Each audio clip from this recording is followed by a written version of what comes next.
Hi అండి, welcome to my channel Sravani spicy kitchen. నేను మీ శ్రావణి. ఇవాళ అయితే నేను వంకాయ మసాలా కర్రీ ఎలా చేసుకోవాలో చూపించేస్తాను.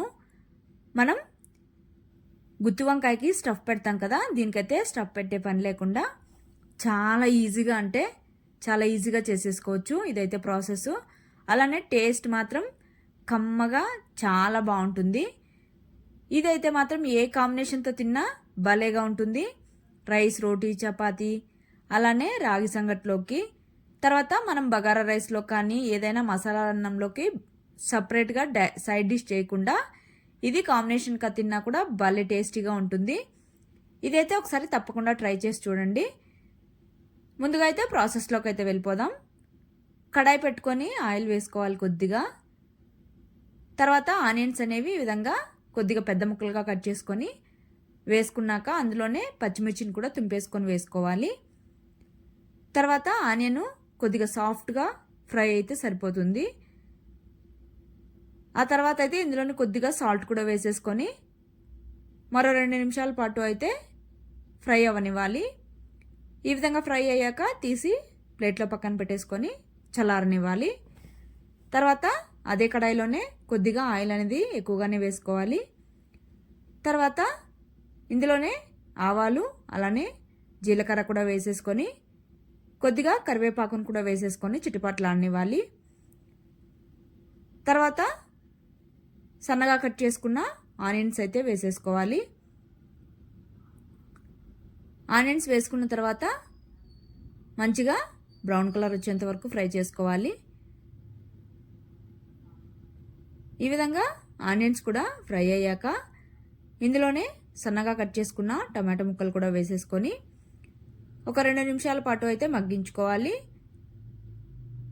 ఈ విధంగా మగ్గిన తర్వాత ఇందులోనే 1 స్పూన్ దాకా అల్లం వెల్లుల్లి పేస్టు, కొద్దిగా సాల్ట్, అలానే పసుపు కూడా వేసుకోవాలి. ఇవి వేసుకున్న తర్వాత అయితే ఇవన్నీ పచ్చివాసన పోయేంత వరకు మంటను లో ఫ్లేమ్లో పెట్టుకొని ఫ్రై చేసుకున్నామంటే టమాటో అనేది కాస్త గుజ్జుగా అయిపోతుంది.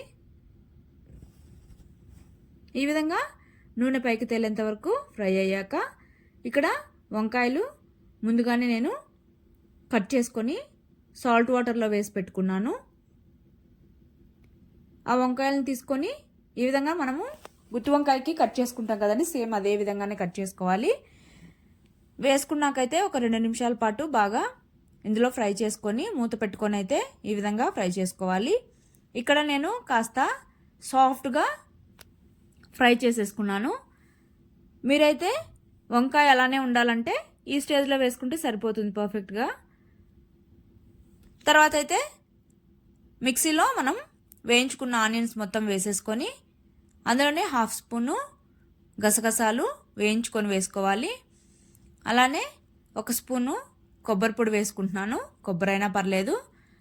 తర్వాత 1/2 స్పూన్ దాకా ధనియాల పొడి, 1.5 స్పూన్ అయితే కారం వేసుకుంటున్నాను. అంటే ఇది కారం ఎక్కువగా ఉండదు. అందులోనే మనం పచ్చిమిర్చి కూడా వేసాం కాబట్టి కాస్త చూసుకొని వేసుకోండి.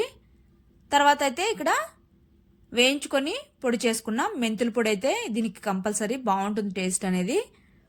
వేసుకున్నాక ఇందులోనే 2 స్పూన్స్ పల్లీలు, అలానే కొద్దిగా సాల్ట్, తర్వాత ఒక 4 జీడిపప్పులు వేసుకోవాలి.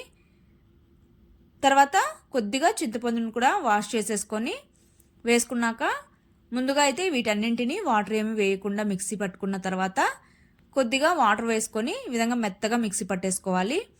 చూడండి, ఇక్కడ వంకాయలు కూడా మంచిగా సాఫ్ట్గా కుక్ అయిపోయాయి కదా. తర్వాత మనం మిక్సీ పట్టుకున్న పేస్ట్ని కూడా వేసేసుకొని మసాలాను బాగా వంకాయలకి పట్టేలాగా ఒక 2 నిమిషాలు అయితే ఫ్రై చేసుకోవాలి, వాటర్ ఏమీ యాడ్ చేయకుండా. ఈ విధంగా ఫ్రై చేసుకున్న తర్వాత మూత పెట్టుకొని మరో 2 నిమిషాలు అయితే ఫ్రై చేసుకోవాలి, మసాలా మొత్తం వంకాయ ముక్కలకు పట్టేలాగా. చూడండి, ఈ విధంగా ఫ్రై అయ్యాక మీ కన్సిస్టెన్సీని బట్టి వాటర్ అయితే యాడ్ చేసుకోండి. నేను ఇక్కడ వాటర్ కూడా వేసుకున్నాక మొత్తం మసాలా వాటర్ మొత్తం బాగా మిక్స్ చేసేసుకొని మూత పెట్టుకొని ఒక 3 నిమిషాల పాటు మీడియం ఫ్లేమ్లో మంటను పెట్టుకొని కుక్ చేసుకుంటే సరిపోతుంది. ఈ కర్రీలో అయితే వంకాయలు మాత్రం నోట్లో వేసుకోగానే కరిగిపోతుంది. అంత సాఫ్ట్గా మౌత్ మెల్టింగ్ అని చెప్పొచ్చు, అంత టేస్టీగా ఉంటుంది. చూడండి, కన్సిస్టెన్సీ అనేది గ్రేవీ కాస్త లూజ్గా ఉన్నప్పుడే స్టవ్ ఆపేసుకుంటే సరిపోతుంది. మనము పక్కన పెట్టుకొని చల్లారాక మరి దగ్గర పడిపోయి చిక్కగా అనిపిస్తుంది. తర్వాత కొద్దిగా కొత్తిమీరను వేసేసుకొని ఒకసారి కలిపేసుకొని దింపేసుకోవడమే. అంతే అండి, సింపుల్గా అయిపోయింది కదా. టేస్ట్ కూడా చాలా బాగుంటుంది. మాటల్లో చెప్పడం కంటే ఒకసారి ట్రై చేసి తింటే టేస్ట్ అనేది తెలుస్తుంది. ఒకసారి అయితే తప్పకుండా ట్రై చేసేయండి. నచ్చిందంటే సబ్స్క్రైబ్ చేసుకోండి. బాయ్.